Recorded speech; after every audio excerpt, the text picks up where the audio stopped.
जय शिवराय मंडळी.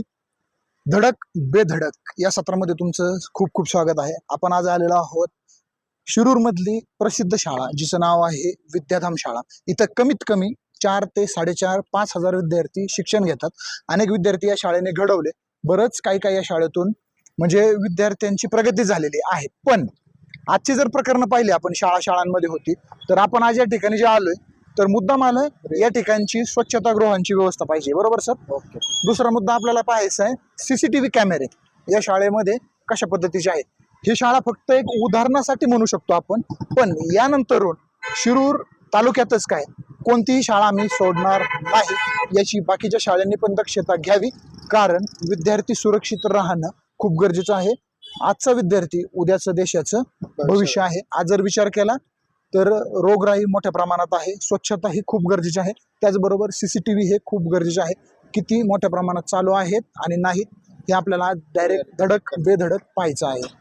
आणि जर विचार केला तर महाराष्ट्रभरातून जे काही लैंगिक शोषणाचे प्रकार होतात हे शाळांमधूनच मोठ्या प्रमाणात होतात. आता काल परवाचं एक उदाहरण होतं एका शाळेमध्ये घडलेलं का दारू पिऊन धिंगाणा झाला. हा भाग वेगळाच.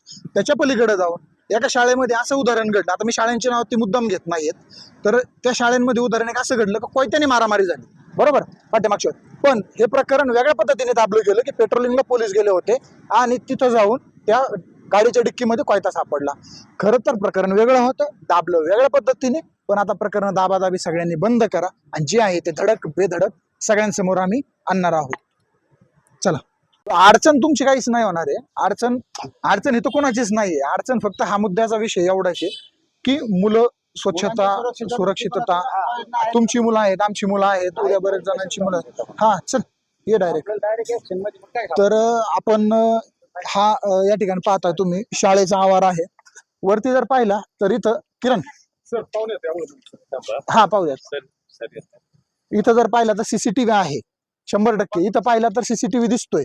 म्हणजे शाळेला आता तरी कमीत कमी सीसीटीव्हीची सुरक्षा चांगली आहे हे समोर येत आहे आपल्या.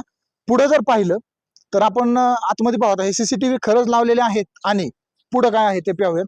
आता ही मुलांचीच मुतारी आहे या ठिकाणी तुम्ही पाहताय. तर या इकडं तर मुलांच्या मुतारीची सोय कशी आहे जर आपण पाहिलं तर हे पाण्याची काय बुळबुळ आहे ती माहित नाही. पाणी वाचवा आणि पाणी अडवा पाणी जिरवा ही मोहीम शाळेमधूनच राबवली जाते आणि शाळेमध्येच याचं नुकसान चालू आहे मोठ्या प्रमाणामध्ये. दुसरा जर भाग पाहिला तर इकडे या. ही पहा मुलांची मुतारी. ही स्वच्छता आहे. इथं आज ही स्वच्छता आहे. वर एकच नळ कलेक्शन दिसतंय. पुढे अजिबात नळाचं कलेक्शन नाहीये. का लघवी केल्यानंतर मुलांनी ते पाणी या ठिकाणी ड्रॉप करावं अशी सोय कुठंच नाहीये.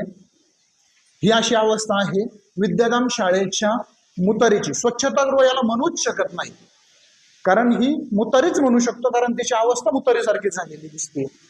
एकही नळ कलेक्शन या ठिकाणी तुम्हाला दिसणार नाही. मग ही स्वच्छता कशी? दुसरं जर पाहिलं तर हे तुम्ही पहा बदाम काढलेले आहे. वैष्णवी कोण आहे तिचा तर विषयच नाही, तिला उगाच बदनाम करायचं काम केलं. इथंही तुम्ही पहा तर शिक्षणाबरोबर मुलाच्या आरोग्याची काळजी ही खूप खूप खूप खूप खूप गरजेची आहे हे यातून दिसते. आता पाहूयात आपण सीसीटीव्हीचा काय प्रश्न आहे तो बाहेर जर विचार केला तर.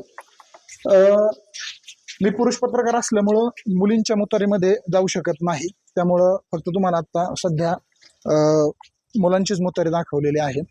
तर इथं तुम्ही पाहिलं तर हे सीसीटीव्ही दिसतात, पण आता हे खरंच किती चांगल्या प्रमाणात चालू आहे काय आहे पाहूयात. तर आता पाहिले आपण विद्यार्थ्यांची स्वच्छतागृहाची अवस्था. सुव्यवस्था नाही म्हणता येईल, अवस्थाच म्हणताय. इथं आपण पाहूयात आता शिक्षक पुरुष शिक्षकांची ही मुतारीची व्यवस्था आहे. तर इथं आल्यावरती पाहिलं हँडवॉश करायला चांगली सोय. तिथं तर हँडवॉश करायची सोय नव्हती. हा फरक आहे विद्यार्थी आणि शिक्षकांमध्ये ठेवलेला. पुढे तिथं जर पाहिलं तर एकही नळाचं कलेक्शन नव्हतं. इथं पाहिलं तर नळाचं कनेक्शन आहे.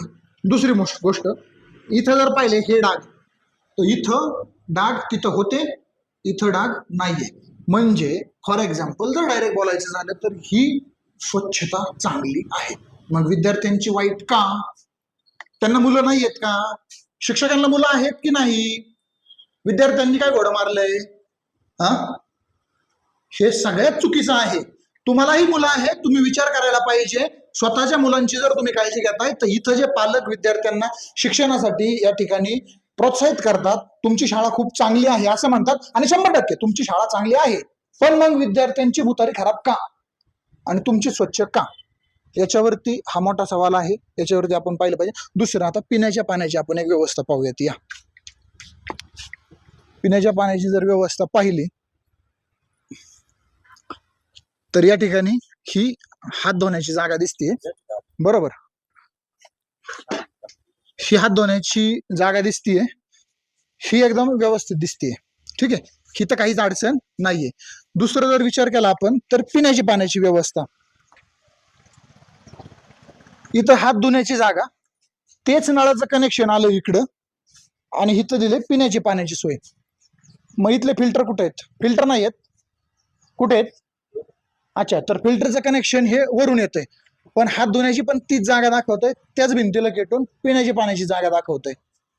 मग का असं का? तर आपण याची खरं तर चाचपणी करू. तर पाहिल्याप्रमाणे हे फिल्टरचं पाणी वरून आले, याचं हे नळ कनेक्शन वेगळं दिसतंय, आणि हे हात धुण्याचं कनेक्शन हे वेगळं दिसतंय. चला, हे एक पिण्याच्या पाण्याचं फिल्टरचं आहे हे मान्य आहे, पण पाण्याचा TDS पण तेवढाच चेक होणं वेळच्या वेळी गरजेचं आहे. आता CCTV दिसतात शाळेमध्ये, पण चालू आहेत की नाही आहेत याच्यावरती आपल्याला पाहावं लागेल. तर हा जो कॅम्पस पाहिलाय तर इथं प्रार्थना वगैरे मुलांची होतीये. अनेक विद्यार्थी या शाळेने घडवलेले आहेत, पण त्याचबरोबर आता फक्त इथं आल्यानंतर ड्रॉबॅक एक निघलाय, तो फक्त आणि फक्त स्वच्छता गृहांचा. तर याच्यानंतर फिल्टरच्या पाण्याची पण सोय आहे, ती पण व्यवस्थित आहे. फक्त आता जे CCTV लावलेत आपण या ठिकाणी, जे की आता काही आजकाल प्रकरणं झालेत त्याच्यावरती शाळेने CCTV लावलेत, ते खरंच चालू आहेत की नाही हे एक आपल्याला तेवढं पाहायचंय. बाकी हा शाळेचा परिसर बाकी ठिकाणी तर स्वच्छ दिसतोय, फक्त मुतारीचाच इथं मोठ्या प्रमाणात प्रश्न आहे, तो तेवढा सॉल्व्ह होणं गरजेचं आहे. तर आपण जे बाहेर CCTV पाहिले होते ते खरंच चालू आहेत हे या ठिकाणी दिसतंय. या ठिकाणी जर पाहिलं तुम्ही तर सर किती CCTV टोटल? 48 CCTV आहेत. प्रत्येकाचं फुटेज तुम्हाला या ठिकाणी टाइम टू टाइम चेंज होताना दिसतंय. ही या शाळेची खूप चांगली या ठिकाणी व्यवस्था आहे. तर मुली सुरक्षिततेचा जो आता प्रश्न शाळेमधून उद्भवतोय, तर ह्या CCTV मुळे त्याला बऱ्यापैकी एक हे होणार आहे. सर, मला एक तुम्हालाच एक वैयक्तिक प्रश्न असा होता, शाळेची जी मुतारीची जी व्यवस्था आहे, म्हणजे अस्तव्यस्त झालेली आहे, तर त्याबद्दल काय सांगाल सर? म्हणजे तिथं मुलांची जर मुतारी पाहिली आपण आहेत अस्तव्यस्त झालेली जरी त्या ठिकाणी असली ना तर आम्ही ते दुरुस्त आता करणार आहोत. हा, कारण मुलंच ते काय काय करतात, मधल्या सुट्टीमुळे थोडं फोड जे आहे ते तोडफोड ती करतात ते. बरोबर. मग ते थोडं आम्ही त्याच्यावरती आता बरंचसं नियंत्रण जे आहे ते 90% नियंत्रण आले. हा, परंतु आता तो जो भाग आहे हा, तो सुट्टीमध्ये आम्ही काय करणार, ते पूर्णपणे ज्या मुतारी आहेत त्या सगळ्या काढून पुन्हा नवीन जे आहेत ते हा. नवीन आपल्याला करायच्यात. पण तो ओके. दुरुस्त आपण करून घेणार आहोत, हे निश्चित आहे त्याचं. हा, तर सरांनी आता त्याच्यावरती आश्वासन दिलेलं आहे की लवकरात लवकर ते दुरुस्त होईल. दुसरा एक सगळ्यात महत्वाचा प्रॉब्लेम शिरूर शहरात असा होतोय की शाळा सुटली, म्हणजे विद्याधामच बोलतोय मी, शाळा सुटली का प्रमाणाच्या बाहेर गर्दी. त्याच्यावरती आम्ही काही मागे पत्रकार परिषद झाली होती, तर त्याच्यावरती काही तुम्हाला लेटर वगैरे आलं होतं का तिथून? लेटर वगैरे काही आलेलं नाहीये. ओके. पण तरी पण आम्ही आमच्या पद्धतीने ना योग्य ती व्यवस्था आम्ही केलेली आहे. कारण इथं जे आहे ते 3 शाळा मिळून आहेत इथं. हा, हा. RMDची शाळा आहे, प्राथमिकची शाळा आहे, आणि आमची शाळा आहे. ओके. विद्यार्थी जे आहेत ते विद्यार्थी संख्या खूप आहे. हा, आणि त्यामुळे आम्ही काय केलं, आमची जी व्यवस्था आहे ती आमच्या पद्धतीने आम्ही करून घेतली. हा. सकाळी भरताना गर्दी होत असेल, कारण प्रामुख्याने ती जी गर्दी होती ती प्राथमिकची जादा होते, कारण लहान मुलं आहेत, त्यांना गाड्या सोडवायला त्यांना यावं लागतात त्या. बरोबर. परंतु आमची जी सोडण्याची व्यवस्था आहे ही आम्ही काय केलेलं आहे, 5वी ते 7वी हे जे आहेत ते RMDच्या मागच्या गेटने आम्ही मुली सोडतो, आणि मुलं जे आहेत ते हे जे ग्रामपंचायत ऑफिस आहे त्याच्या बाजूने आम्ही सोडून देतो.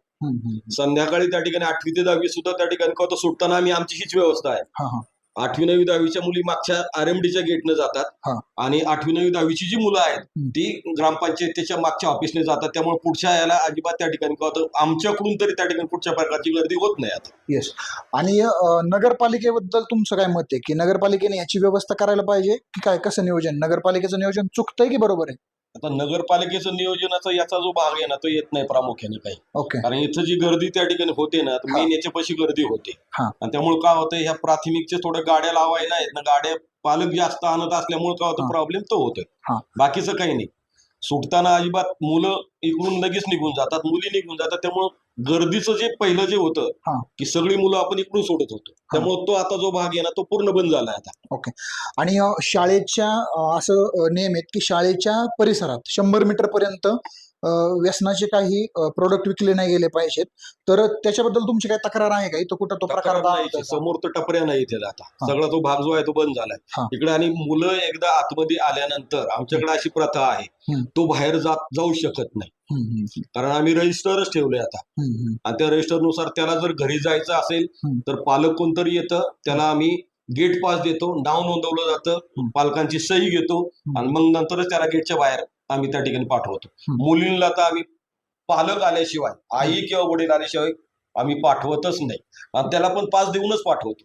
बरोबर. मुलींच्या सुरक्षेबाबतीत तुम्ही काही नियम चालू केलेत का नवीन? आता जे काही प्रकरण घडले आता ही जी प्रकरणं घडलीत यासाठी मागच्या बाजूला तुम्ही जो आलात आता त्या बाजूला आम्ही रजिस्टर ठेवलेले. मुळातच हे जे माध्यमिकची शाळा आहे ती पालक त्या बाजूने येतच नाहीत आता. त्या बाजूने आम्ही पूर्ण पालक जे आहे ते बंद केलेत. काय असेल ते मेन गेटनं पालक आतमध्ये येतात आता. तिथं रजिस्टर ठेवले, त्या रजिस्टर मध्ये त्या ठिकाणी त्यांनी स्वतःचं नाव लिहायचं, कुणाला भेटायचं ते लिहायचं, मोबाईल नंबर टाकायचा, सही करायची, मग आतमध्ये यायचं. ओके.